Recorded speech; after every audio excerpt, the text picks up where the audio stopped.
Saya pertama kali belajar baca Quran itu di lingkungan keluarga, diajarin sama orang tua itu sekitar usia 3 tahun.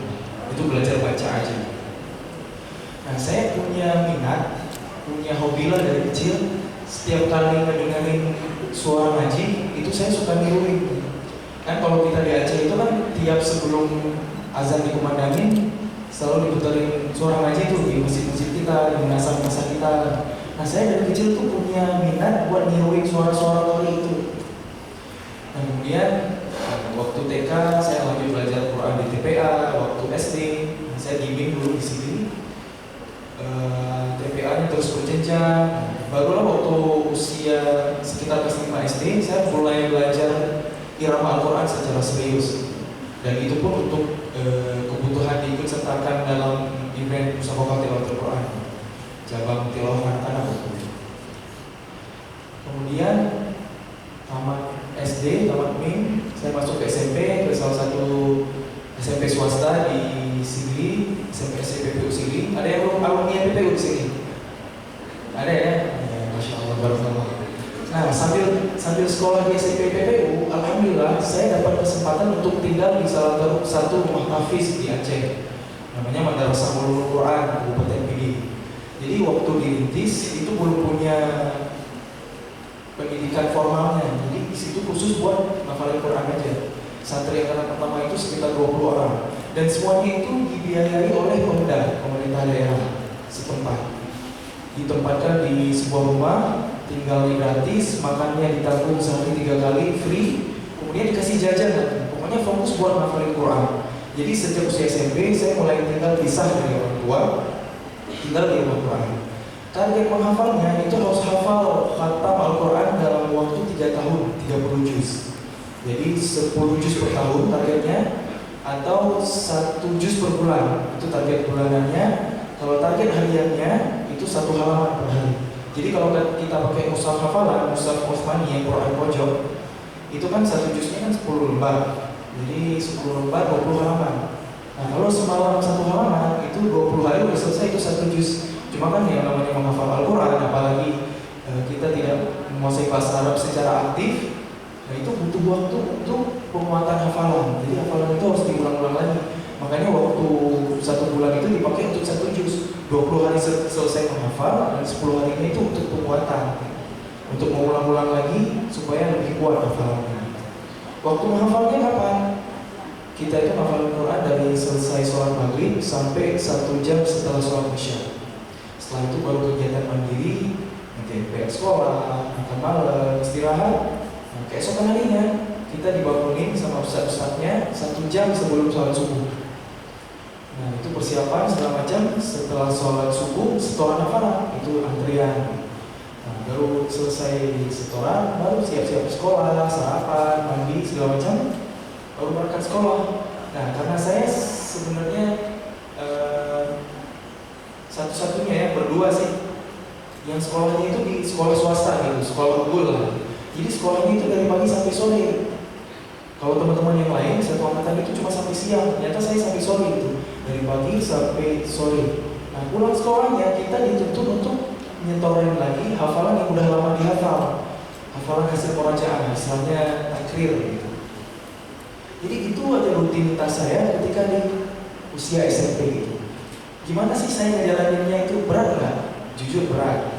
Bahkan di awal-awal waktu diminta masuk untuk ke rumah tahfiz itu bukan keinginan saya sendiri, tapi itu dari tempat pengajian saya, majelis taklim saya, itu kan diseleksi itu. Ini siapa nih yang punya kemampuan baca Al-Qurannya yang udah menengah, udah lancar, itu untuk dimasukin ke program tahfiz, program rintisan pertama di pemuda daerah. Gitu.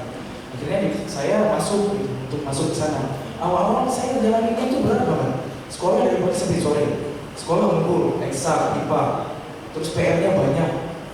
Pulang-pulang harus ngafalin Quran, itu berat banget. Awal-awal sih disuruh trial dulu 2 minggu, tapi akhirnya keterusan. Alhamdulillah, ini udah jadi skenario Allah juga. Yang awalnya terpaksa, udah masuk ke sana, saya dibekali sama ustaz-ustaz di sana, motivasi tentang keutamaan menghafal Al-Quran. Orang-orang yang ngafalin Quran itu dari hadis-hadis sahih itu dijelasin bisa ngasih mahkota cahaya buat kedua orang tua nanti di akhirat. Kemudian kita dibangkitin jadi keluarganya Allah nanti. Kemudian juga derajat surga kita di akhirat sesuai dengan jumlah ayat Al-Quran yang kita hafal ketika dunia. Kita akan menaiki tangga-tangga surga sambil menentukan Quran seperti kita mula-mula hafalan kita ketika dunia. Masya Allah, kalau dulu itu kecintaan saya dengan Al-Quran. Ditambah lagi ada motivasi yang lain, saya senang dengan lantunan, seni suara gitu. Jadi saya bisa menyalurkan minat saya, boleh dibilang hobi gitu, lantunan suara itu lewat Al-Quran gitu. Saya mempelajari berbagai jenis irama Al-Quran. Ketika SD saya belajar secara menjawab itu untuk ikutan musabaqah. Waktu SMP saya terus rutin dengan Al-Quran untuk menghafal sambil mendengarkan murotal-murotal dari imam-imam Timur Tengah. Jadi mulai-mulai pelan-pelan belajar irama. Nah, itulah kegiatan saya sampai SMP. Nah, menjelang tamat SMP, saya dihadapin sama dua pilihan.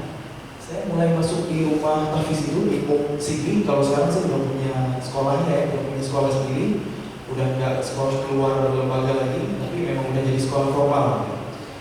Nah, begitu tamat MUK dulu, waktu belum punya sekolah formal, saya dihadapin sama dua pilihan. Saya masuk MUK itu waktu kelas 2 semester 2.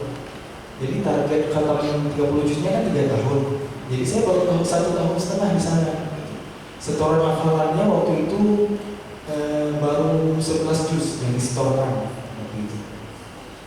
Jadi saya dihadapin sama pilihan tetap tinggal di daerah dengan sekolah di sekolah katakanlah yang ada di Sigli waktu itu, sekolah apapun yang ada, atau ngejar cita-cita nyari sekolah favorit lah di luar kabupaten. Konsekuensinya saya ninggalin rumah tahfiz gitu. Nah ini pilihan yang berat waktu itu. Nah alhamdulillah dengan qadarullah ya, dengan beberapa prestasi yang saya raih ketika di SMP, alhamdulillah tuh saya dapat undangan masuk ke beberapa sekolah favorit di Aceh, bebas tes tulis. Ada Fajar Nopat, ada Modal Bangsa, ada Sekolah Sukma Bangsa dan lain sebagainya, ada beberapa lah gitu.